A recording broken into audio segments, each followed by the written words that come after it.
আমন্ত্রণ দেশ জনপদ লাইভের সঙ্গে আছি আমি শিকা আজিজ। অব্যাহতি পাওয়া এসআইদের আমরণ অনশন কর্মসূচির বিষয়ে জানতে সরাসরি যুক্ত হচ্ছি সহকর্মী হাসান মাহমুদের সঙ্গে। হাসান, দাবি আদায় অনশনরত এসআইরা কি বলছেন?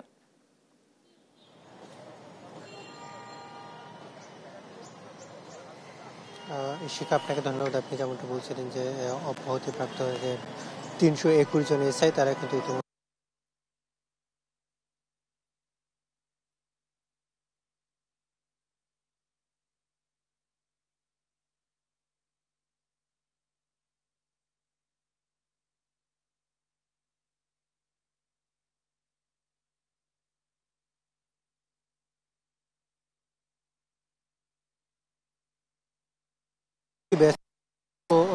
এসআই যারা নিয়োগপ্রাপ্ত হয়েছিলেন তাদেরকে কিন্তু প্রশিক্ষণের জন্য রাজশাহীতে সারদায় যে একটি প্রশিক্ষণ সেন্টার রয়েছে সেখান থেকেই কিন্তু তাদেরকে প্রশিক্ষণ দেওয়া হচ্ছিল এবং সেখানে নানা অভিযোগে কিন্তু 4টি ধাপে ৩২১ জনকে আসলে বরখাস্ত করা হয়েছিল এবং তাদের বিরুদ্ধে সবচেয়ে বড় যে অভিযোগটি ছিল সেটি হচ্ছে শৃঙ্খলাজনিত অভিযোগ।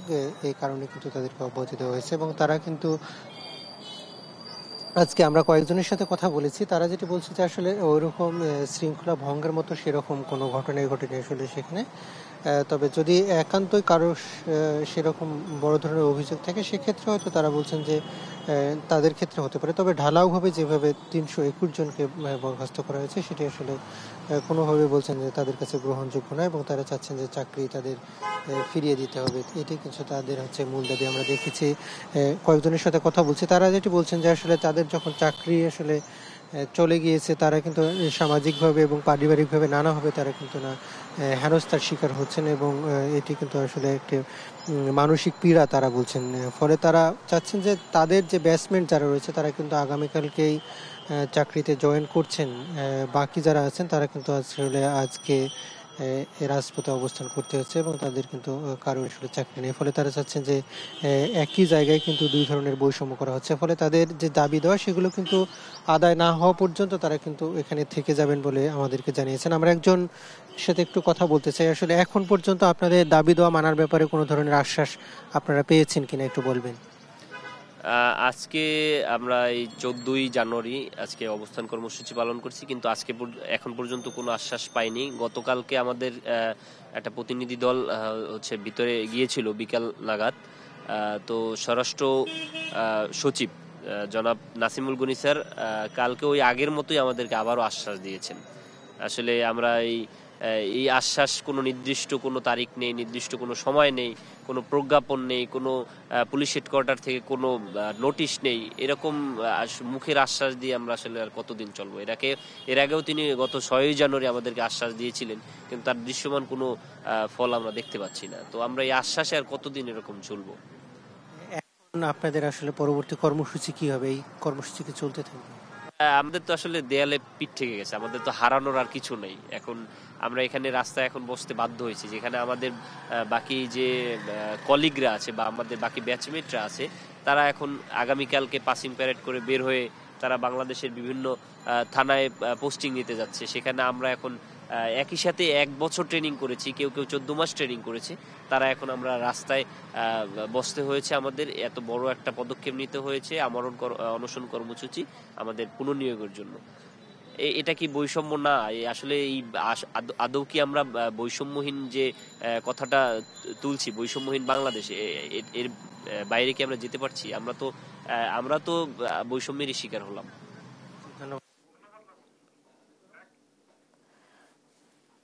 জিয়া অরফানেজ ট্রাস্ট দুর্নীতি মামলায় সাজা বাড়িয়ে হাইকোর্টের দেওয়া 10 বছরের কারাদণ্ডের রায়ের বিরুদ্ধে আপিল আবেদনের উপর শুনানি শেষ। এ নিয়ে কথা বলছেন আইনজীবীরা। সরাসরি যাচ্ছে সেখানে। রাজনীতির থেকে দেশের বাইরে বের করে দেওয়ার জন্য আর এই ফ্যাসিস্ট সরকার চেষ্টা করেছিল বেগম খালেদা জিয়াকে পৃথিবীর থেকে বিদায় করে দেওয়ার জন্য, কিন্তু আল্লাহর এমনই রহমত যে ফ্যাসিস্ট সরকার শেষ পর্যন্ত বাংলাদেশ থেকে পালিয়ে চলে গেছেন। আর পালিয়ে চলে যাওয়ার পরে আমরা আগে বিচার বিভাগের দ্বারে দ্বারে কান্নাকাটি করেছিলাম, সরকারের উচ্চ পর্যায়ে কান্নাকাটি করেছিলাম দেশনেত্রী বেগম খালেদা জিয়া বাংলাদেশের গণমানুষের নেত্রী, তাকে বাঁচতে দেন, তার চিকিৎসার ব্যবস্থা করতে দেন, তাকে বিদেশে যেতে দেন। কিন্তু তৎকালীন সরকার, ফ্যাসিস্ট সরকাররা সেটা দেয়নি। কিন্তু আল্লাহর এমনই রহমত, বেগম খালেদা জিয়া শেষ পর্যন্ত তিনি চিকিৎসার জন্য গিয়েছেন। তার জন্য কুয়েতের আমির আর কাতারের আমির রাজকীয় বিমান পাঠিয়েছেন এবং এয়ার অ্যাম্বুলেন্স পাঠিয়েছেন, এবং সেই এয়ার অ্যাম্বুলেন্সে তিনি চিকিৎসার জন্য গিয়েছেন। আজকে যে মামলাটি হয়েছে, এই মামলার মধ্যে শেষ পর্যন্ত যে কনক্লুশন যেটা এসেছে, যে মামলার মধ্যে তাকে সাজা দেওয়ার জন্য কোনো ইনগ্রেডিয়েন্ট ছিল না। আজকে যে অ্যাপিলটি শুনানি হয়েছে, সেই অ্যাপিলেন্টের পক্ষে যিনি অ্যাডভোকেট ছিলেন, এবং তিনি নিজে বলেছেন এবং আমাদের রেফারেন্স দিয়ে বলেছেন যে আমরা বিগত 3 দিন বেগম খালেদা জিয়ার পক্ষে যে আর্গুমেন্টগুলো করেছি, সবগুলো আর্গুমেন্ট লিগ্যাল আর্গুমেন্ট, এবং তিনি সেগুলো অ্যাডপ্ট করেছেন। তাই আমরা আশা করি, এবং আগামীকালকে যেহেতু এই মামলার রায়ের দিন ধার্য হয়েছে, আমরা আশা করি আগামীকালকে আমাদের দেশনেত্রী, বাংলাদেশের গণমানুষের নেত্রী, 3 বারের প্রধানমন্ত্রী, এবং আশা করি আগামীতে ভবিষ্যতেও আল্লাহর রহমতে আল্লাহ তাকে যদি বাঁচিয়ে রাখবেন ইনশাআল্লাহ, এবং তিনি এই দেশের ক্ষমতায় আবার ফিরে আসবেন আল্লাহর রহমতে, এটা আমরা আশা করি। এবং আগামীকালকে আল্লাহর রহমতে এই আদালত থেকে, দেশের সর্বোচ্চ আদালত থেকে আমরা ন্যায় বিচার পাব, এবং তিনি সহ অন্যান্যরা খালাস পাবেন। এটাই হচ্ছে আজকের এখানের আদেশ মোতাবেক আগামীকালকে জাজমেন্টের দিন ধার্য আছে। আমাদের কায়সার কামাল সাহেব অনেকগুলো নোট করেছেন আজকের আর্গুমেন্টের, সেই সম্পর্কে কিছু যদি না বলে তাহলে পরে এটা অসম্পূর্ণ থেকে যাবে। অনেকগুলো বিষয় তিনি নোট করেছেন, এবং শুধু নোটই করেননি, শাহজাহান সাহেবের আর্গুমেন্টে গিয়ে তিনি সেখানে কিছু উল্লেখ করেছেন। ঠিক আছে, হ্যাঁ বলতেছি,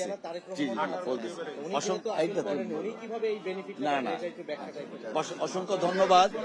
জি হ্যাঁ, আচ্ছা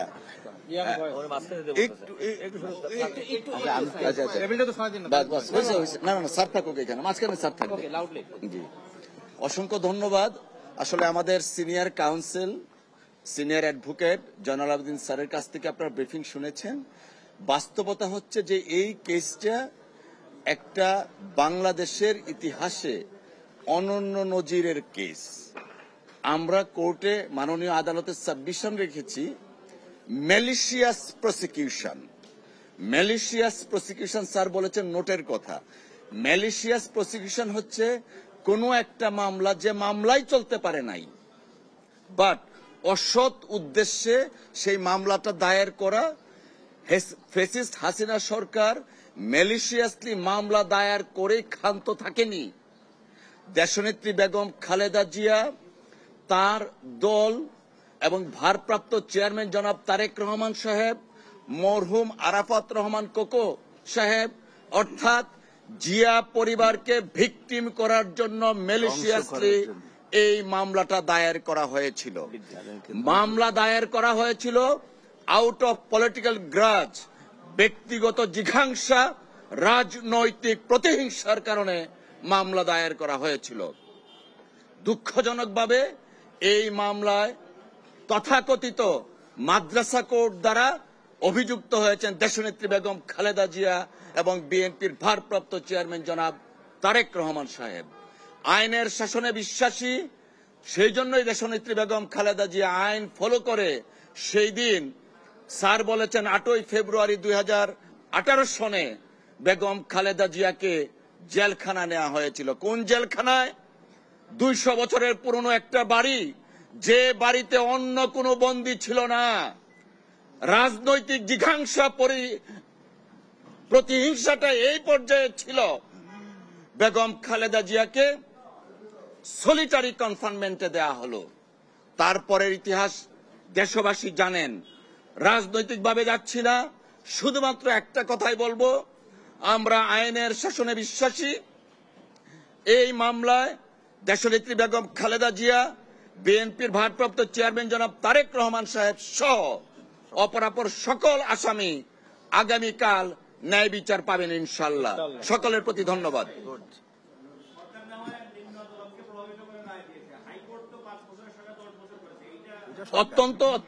অত্যন্ত গুরুত্বপূর্ণ কথা বলেছেন। তৎকালীন রেজিমের যে আদালত ছিল, সেই আদালতের কিছু কিছু বিচারক একটা রাজনৈতিক স্কিমের অংশ হিসাবে দেশনেত্রী বেগম খালেদা জিয়াকে বেছে নিয়েছিলেন। কেন?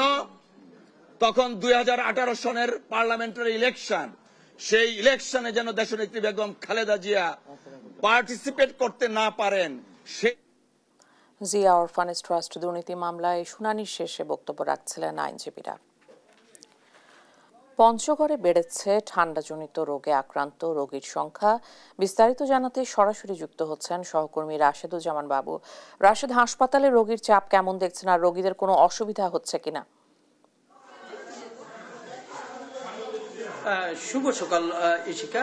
আপনি জানেন যে দেশের সর্বোত্তরের জেলা কিন্তু পঞ্চগড়। এই পঞ্চগড় কিন্তু এই শীতকাল এলে কিন্তু অসহায় মানুষজনের মাথায় কপালে কিন্তু ভাঁজ পড়ে যায়। বিশেষ করে হিমালয় খুব কাছাকাছি থাকার কারণে হিমালয়ের যে হিম বাতাস প্রতিদিনই কিন্তু পঞ্চগড় জেলার উপর দিয়ে প্রবাহিত হয়। যেই কারণে কিন্তু এই শীত মৌসুমে হাসপাতালগুলোতে শীতজনিত যেই রোগগুলো, জ্বর, সর্দি, নিউমোনিয়া, ডায়রিয়া, এগুলোর প্রাদুর্ভাব কিন্তু অনেকটাই বেড়ে যায়। এর ব্যতিক্রম কিন্তু এবছরও হয়নি, অর্থাৎ এই মৌসুমে হয়নি। শীত শুরু থেকেই এখন পর্যন্ত কিন্তু আসলে এসব রোগীর সংখ্যা কিন্তু বৃদ্ধি পাচ্ছে। বিশেষ করে আমি আপনাকে যদি জানাই, পঞ্চগড় আধুনিক সদর হাসপাতাল থেকে বোদা উপজেলা স্বাস্থ্য কমপ্লেক্সে, যেখানে আমি বর্তমানে অবস্থান করছি, এর পাশাপাশি যে 5টি উপজেলা স্বাস্থ্য কমপ্লেক্স আছে, সেখানে আমি খবর নিয়েছি প্রত্যেকটি উপজেলায় কিন্তু আসলে একই অবস্থা, অর্থাৎ রোগীর সংখ্যা এতই বেশি চাপ বেড়েছে, যেই কারণে কিন্তু আসলে হাসপাতালের শয্যা সংকট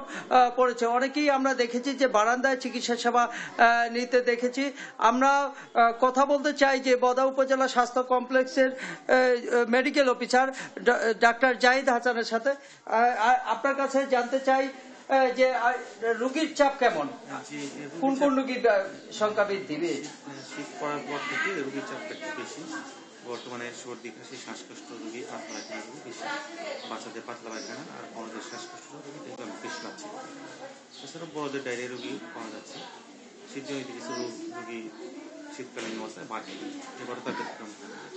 ধন্যবাদ আপনাকে। আমরা কথা বলবো আরেকজন রোগীর সাথে। আপনার কাছে জানতে চাই যে আপনি কোন রোগে অসুস্থতা নিয়ে এখানে ভর্তি হয়েছেন? শ্বাসকষ্টের জন্য।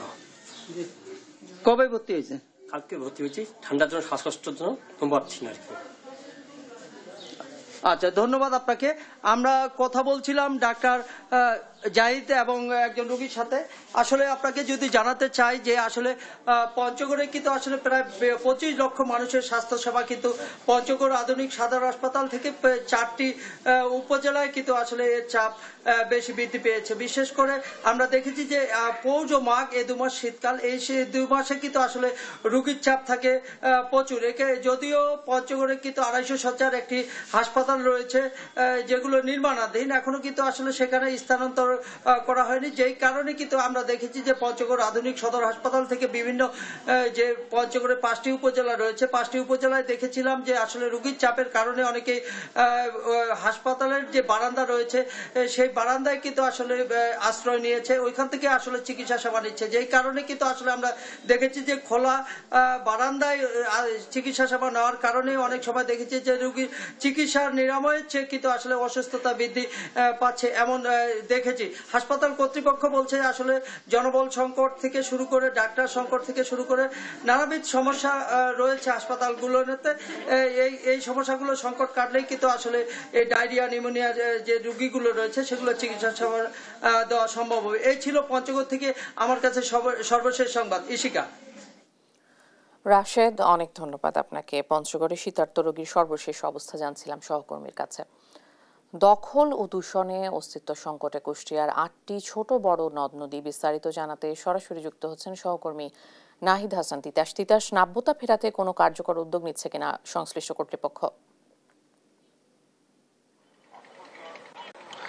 ইশিকা, আসলে নদী যেখানে লোকালয় পেয়েছে সেখানেই কিন্তু দখল আর দূষণের শিকার হয়েছে। কুষ্টিয়ায় পদ্মা, গড়াই, হিসনা সহ মোট ছোট বড় 8টি নদী রয়েছে, কিন্তু দীর্ঘদিনের প্রভাবশালীদের দফায় দফায় দখলের পরে কিন্তু এই নদীগুলো একেবারেই সরু হয়ে গেছে এবং সেটা নদী হিসেবে না বলে যদি খাল বলা যায় সেটাই হয়তো বেটার হয়। অর্থাৎ আমরা বলতে পারি যে দীর্ঘদিন ধরে যারা প্রভাবশালী দখলদার রয়েছে তারা কিন্তু নদীর জায়গা দখল করে ঘর বাড়ি, বিভিন্ন স্থাপনা, যেমন মাছের ঘের তৈরি, গরুর ঘর তৈরি এবং কাঁচা পাকা যে বড় বড় যে স্থাপনাগুলো রয়েছে সেগুলা নদীকে দখল করে কিন্তু গড়ে তুলেছে, যার ফলে কিন্তু নদী তার যে প্রকৃতির যে গতিপথ সেটি কিন্তু হারিয়েছে এবং একেবারে সরু নালায় পরিণত হয়েছে। আর এদিকে যদি আপনাকে আরেকটি বিষয়, দূষণের বিষয় জানাই, যেমন এই যে শহরের যে বর্জ্য বলেন, কলকারখানার বর্জ্য বলেন, সেগুলো কিন্তু সরাসরি কুষ্টিয়ার যে 8টি নদী রয়েছে 8টি নদীতে কিন্তু ফেলা হচ্ছে, যার ফলে কিন্তু নদী দূষণের শিকার হচ্ছে। তাই আমরা বলতে পারি যে আসলে এই নদী যেখানেই কিন্তু লোকালয় পেয়েছে সেখানেই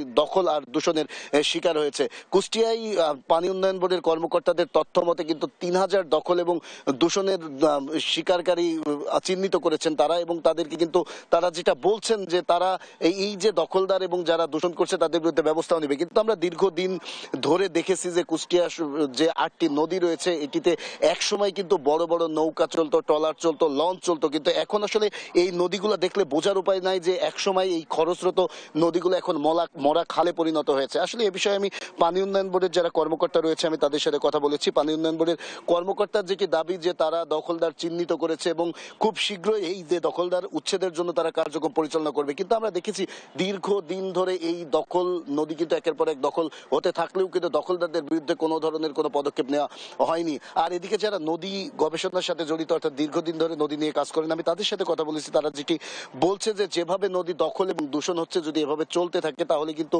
একসময় এই যে কুষ্টিয়ার যে 8টি নদী রয়েছে এগুলো কিন্তু অস্তিত্ব সংকটে পড়বে। তাই যত দ্রুত সম্ভব এই নদীগুলোকে দখলদারের হাত থেকে রক্ষা করতে হবে এবং দূষণ থেকে রক্ষা করতে হবে। যদি তা না হয় তাহলে পরিবেশ তার ভারসাম্য হারাবে এবং জীব বৈচিত্র্যের উপরে প্রভাব পড়বে। পানি উন্নয়ন বোর্ড কিন্তু কুষ্টিয়ার যে ছোট বড় যে 8টি নদী রয়েছে এই নদীগুলোর কিন্তু 3000 দখলদার চিহ্নিত করেছে। এই 3000 দখলদার কিন্তু এই নদীগুলোকে দখল করে আছে এবং নদীগুলো কিন্তু তাদের অস্তিত্ব হারাচ্ছে। আমি সর্বশেষ এতটুকুই বলতে পারি, কুষ্টিয়ায় পদ্মা, গড়াই, হিসনা সহ যে ছোট বড় 8টি নদী রয়েছে 8টি নদী কিন্তু এখন দখলদারদের কবলে রয়েছে এবং দূষণের কবলে রয়েছে, যার ফলে কিন্তু নদীগুলো তাদের অস্তিত্ব সংকটের মধ্যে পড়েছে। এই ছিল কুষ্টিয়ার নদীর দখল এবং দূষণ নিয়ে আমার কাছে সর্বশেষ খবর। ইশিকা।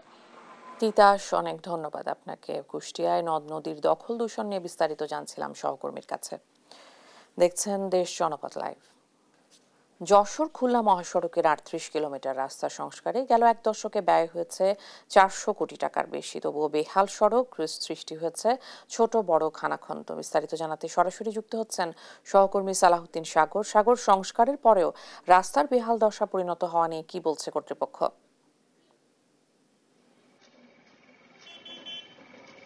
ধন্যবাদ ইশিকা আপনাকে। আপনি যেমনটা বলছিলেন, আমি এখন রয়েছি আসলে যশোর খুলনা মহাসড়কে।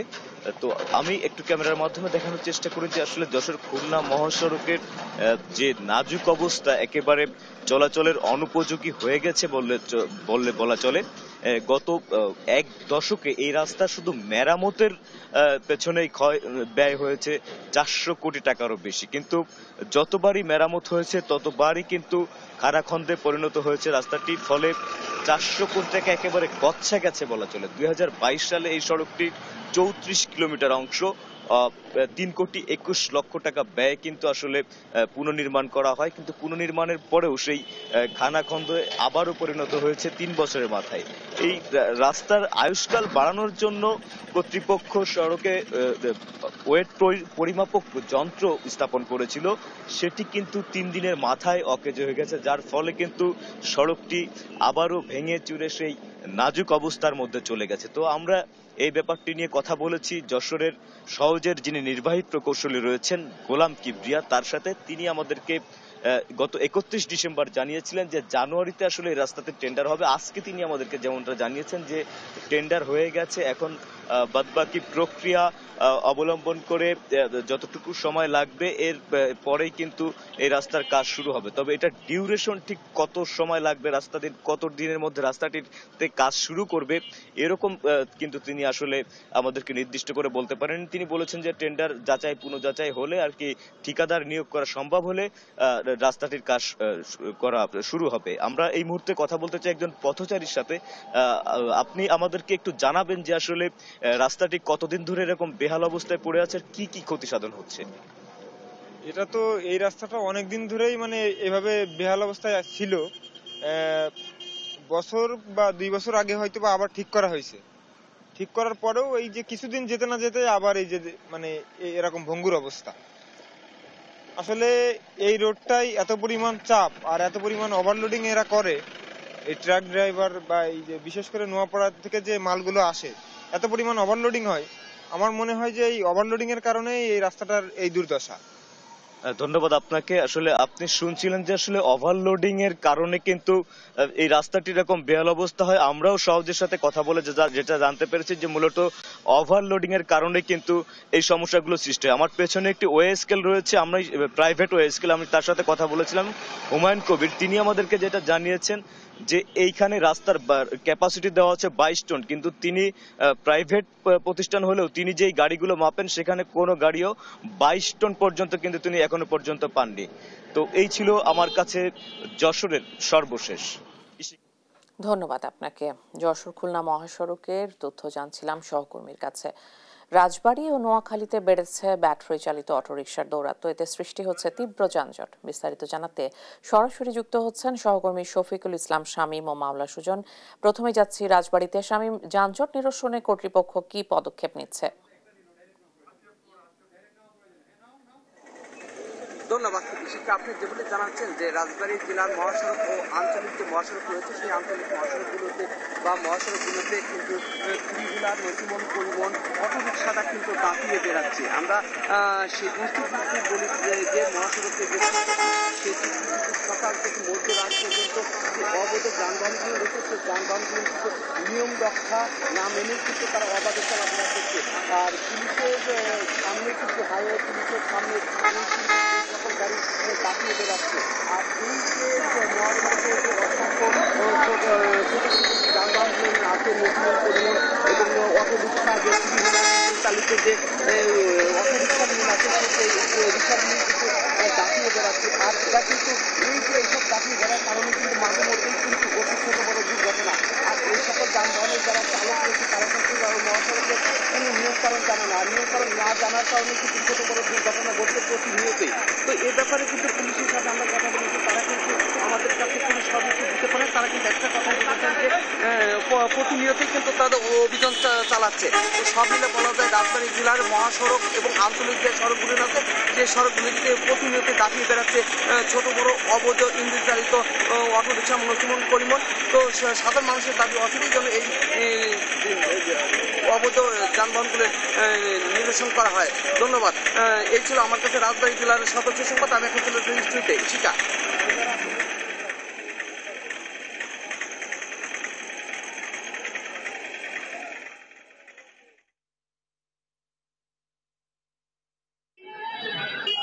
যেমনটি বলছিলাম যে নোয়াখালী শহরে যে অবৈধ অটোরিকশা, গ্যাস চালিত অটোরিকশা, ব্যাটারি চালিত অটোরিকশার কথা, তো আমি এখন দাঁড়িয়েছি নোয়াখালী একটি ব্যস্ততম সড়ক, নোয়াখালী জেনারেল হাসপাতাল সড়কে।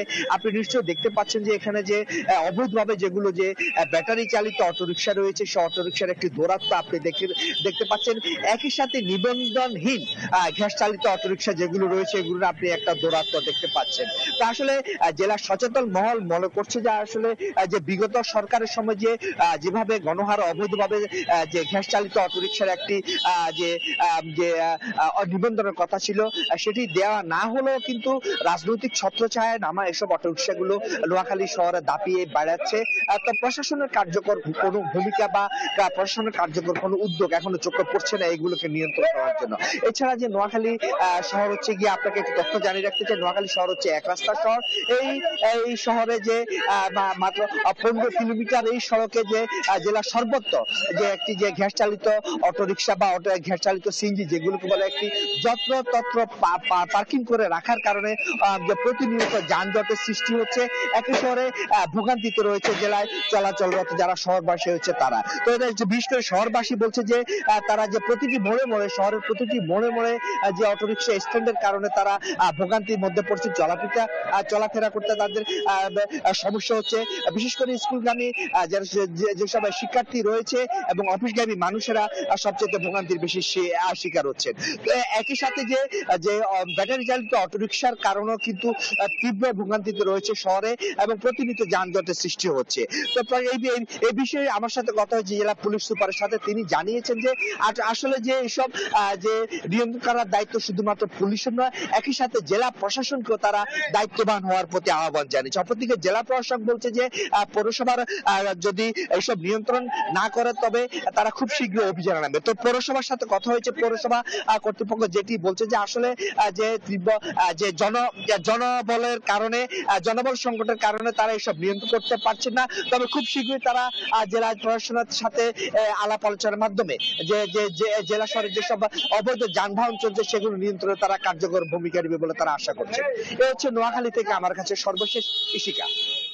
সুজন, অনেক ধন্যবাদ আপনাকে। রাজবাড়ী নোয়াখালীতে ব্যাটারি চালিত অটোরিকশার দৌরাত্ম্য, যানজট নিয়ে বিস্তারিত জানছিলাম। গণমাধ্যম সংস্কার কমিশনের কমিশন প্রধান কামাল আহমেদ মতবিনিময় সভা করছেন খুলনা বিভাগের সাংবাদিকদের সঙ্গে।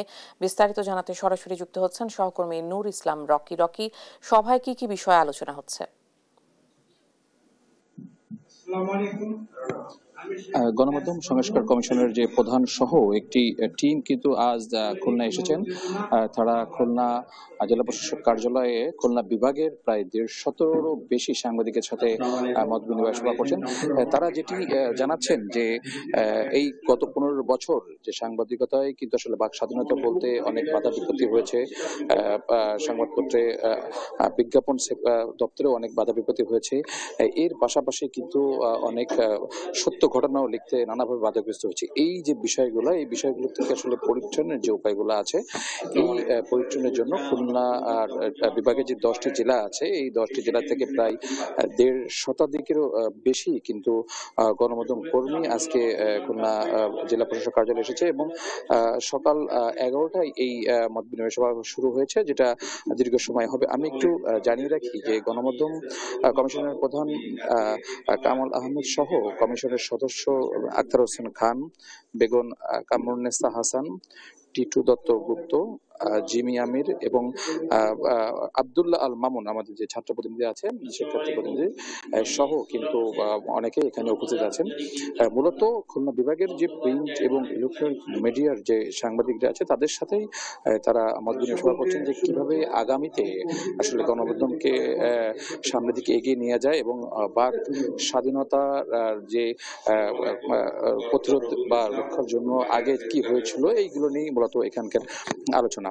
আর একটি বিষয় কিন্তু প্রাথমিকভাবে সংস্কার কমিশনের প্রধান যেটি জানিয়েছে যে বিগত দিনগুলোতে যে বাধা বিপত্তিতে আসলে সাংবাদিকরা পড়েছে, আগামীতে যেন এই ধরনের বাধা বিপত্তি বা সংবাদ প্রকাশে যেন কোনো ধরনের জটিল সমস্যার সম্মুখীন না হতে হয়, সেসব বিষয়ে কিন্তু আজকে আলোচনা হবে। পাশাপাশি একটু বলে রাখি যে খুলনা বিভাগে কিন্তু সকল সাংবাদিকরা এখানে তাদের 15 বছরের বাক স্বাধীনতা বা সংবাদ প্রকাশে যে ধরনের সমস্যা প্রতিরোধ করছে তারা কিন্তু আজকে এখানে উপস্থাপন করছে গণমাধ্যম সংস্কার কমিশনের কাছে। তারাই মূলত তৃণমূলের যে সাংবাদিক আছে তাদের কাছ থেকে কিন্তু বিভিন্ন ধরনের তথ্যপত্র সংগ্রহ করছে এবং আগামী 90 দিনের ভিতর তাদের একটি প্রতিবেদন জমা দেবে এমনটি তারা বলেছেন। তো খুলনার জেলা প্রশাসক কার্যালয় থেকে গণমাধ্যম কমিশন নিয়ে এটা ছিল আমার কাছে সর্বশেষ সংবাদ। রকি, অনেক ধন্যবাদ আপনাকে। গণমাধ্যম সংস্কার কমিশনের কমিশন প্রধান এবং সাংবাদিকদের সঙ্গে আলোচনা সভা নিয়ে বিস্তারিত জানছিলাম খুলনা থেকে। তারুণ্যের উৎসবকে কেন্দ্র করে বরিশালে আয়োজন করা হয়েছে তারুণ্য মেলা। বিস্তারিত জানাতে সরাসরি যুক্ত হচ্ছেন সহকর্মী শাকিল মাহমুদ। শাকিল, মেলায় কি কি পণ্য পাওয়া যাচ্ছে আর দর্শনার্থীদের কেমন ভিড় দেখছেন? দেখুন, তারুণ্যের উৎসবকে কেন্দ্র করে বরিশালে কিন্তু শুরু হয়েছে তারুণ্যের মেলা এবং এই মুহূর্তে আমি আছি বরিশালের বিএম কলেজে এবং দেখছেন যে এই মাঠটি জুড়ে কিন্তু পুরো দর্শনার্থীদের সমাগমে কিন্তু মুখরিত হয়ে উঠেছে মেলা প্রাঙ্গণ এবং মোট 22টি স্টলে এই বিএম কলেজের যে বিভিন্ন বিভাগ আছে সেই বিভিন্ন বিভাগের শিক্ষার্থীরা নানা ধরনের তাদের যেসব পণ্য আছে বা তাদের ডিপার্টমেন্টের পক্ষ থেকে যে জিনিসগুলো তারা শিক্ষার্থীদের মাঝে তুলে ধরতে চান সেগুলো কিন্তু স্টলগুলোতে স্থান পেয়েছে। এর পাশাপাশি আমরা দেখেছি কিন্তু স্থান পেয়েছে জুলাই আগস্ট আন্দোলনের শহীদদের নানা বিষয় কিন্তু এখানে স্থান পেয়েছে, যেমন এবং প্রতিটা যে স্টলগুলো আছে সেই প্রতিটা স্টলই কিন্তু আসলে জুলাই আগস্ট আন্দোলনে বরিশালের যারা বিভিন্ন ধরনের আন্দোলন সংগ্রাম করেছে তাদের যে আত্মত্যাগ বা সেই সময়ের দিনগুলোর কথা কিন্তু এখানে তুলে ধরা হয়েছে। এখানে যারা আছে বিভিন্ন ডিপার্টমেন্টের যে শিক্ষার্থী যারা আছে তাদের সাথে আমরা কথা বলেছিলাম, তারা যেটা আমাদেরকে জানিয়েছে যে এমন একটি তারুণ্যের মেলার আয়োজনে কিন্তু তারা খুশি এবং এখানে কিন্তু প্রতিটি ডিপার্টমেন্টের বিভিন্ন বর্ষের শিক্ষার্থীরা এখানে এসেছে এবং তারা তাদের ডিপার্টমেন্টের যে বিষয়গুলো আছে সেগুলো সম্পর্কে তারা জানছে। পাশাপাশি ডিপার্টমেন্টের শিক্ষার্থীরা যে সকল জিনিসপত্রগুলো এই মেলায় নিয়ে এসেছে সেগুলো কিন্তু তারা এখান থেকে ক্রয় করছে। আমরা দেখেছি যে বিভিন্ন শিক্ষার্থীরা কিন্তু এখানে কাপড় চোপড়ের স্টল দিয়েছে, কেউ আবার এখানে বিভিন্ন বইয়ের স্টল দিয়েছে এবং এই বইগুলোর মধ্যে যেমন ইসলামিক বইগুলো স্থান পেয়েছে, তার সাথে সাথে কিন্তু যে বিভিন্ন যে জীবনী আছে সেই জীবনীগুলো কিন্তু এখানে স্থান পেয়েছে। আমরা কথা বলেছিলাম এখানকার যে সকল শিক্ষার্থী আছে তাদের সাথে, তারা বলেছে যে এমন আয়োজনে কিন্তু তারা খুশি এবং প্রতিবারই যেন এমন আয়োজন করা হয় সেই দাবিও কিন্তু তারা তুলেছেন। তবে আয়োজকরা বলছেন যে প্রতি বছরই যেন এমন আয়োজন করা হয়, সেই কারণে যা যা উদ্যোগ নেওয়া দরকার সেগুলো কিন্তু তারা নেবেন বলে আশ্বস্ত করেছেন।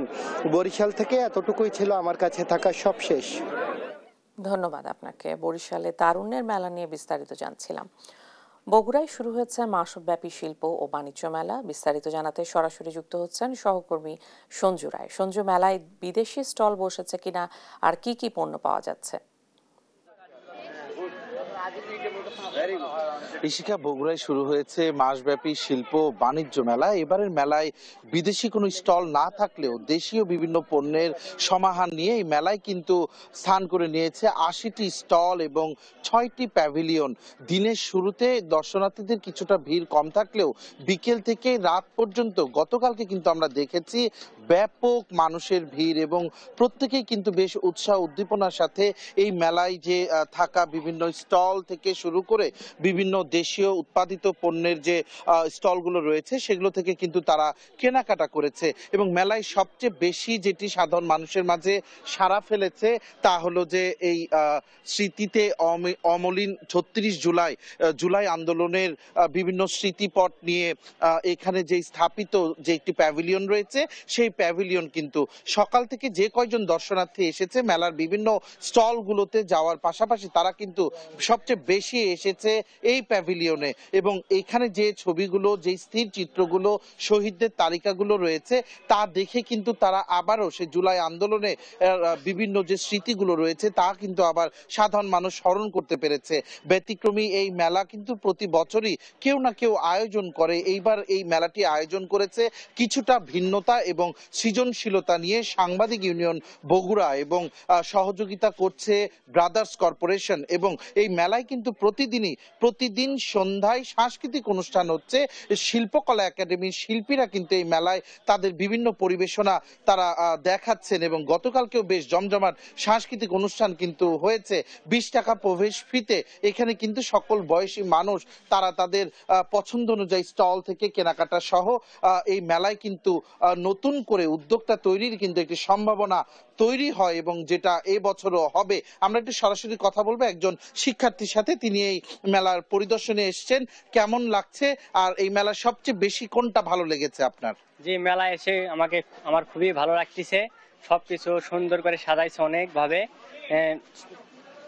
সবচেয়ে ভালো লাগতেছে আমাদের এখানে জুলাইয়ের শহীদদের মানে ছবিগুলো দেখে আর কি সবচেয়ে ভালো লাগছে আমার। রাত্রে আরো সুন্দর লাগে মেলাটা দেখতে। শিশুদের জন্য অনেক খেলার ব্যবস্থা রয়েছে। ধন্যবাদ আপনাকে। যেমনটি শুনছিলেন ইশিকা, আসলে শুধু বড়দের জন্য বিভিন্ন কাপড়ের শোরুম দোকান থেকে শুরু করে দেশীয় হস্তশিল্পের শুধু পণ্যই নয়, শিশুদের জন্য কিন্তু রয়েছে নানা রকম ইনডোর গেমস এর ব্যবস্থা রয়েছে, নাগরদোলা, ইলেকট্রিক কার রয়েছে, ভূতের বাড়ি সহ বেশ বিনোদনেরও কিন্তু ভালো ব্যবস্থা।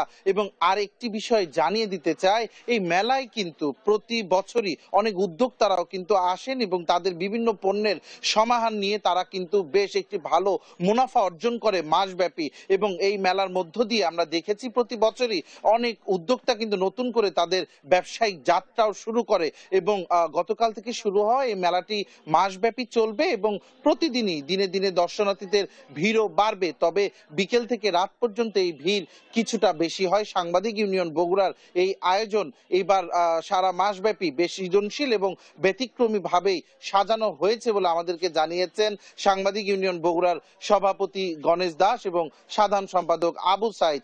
বগুড়ার শিল্প ও বাণিজ্য মেলা থেকে ব্যবসা সহ দর্শনার্থীদের অনুভূতি নিয়ে আজকে আমার কাছে এটি ছিল সর্বশেষ। সঞ্জু, অনেক ধন্যবাদ আপনাকে। এই ছিল এখনকার দেশ জনপথ লাইভ। পরের বুলেটিন দেখার আমন্ত্রণ রইল। ধন্যবাদ।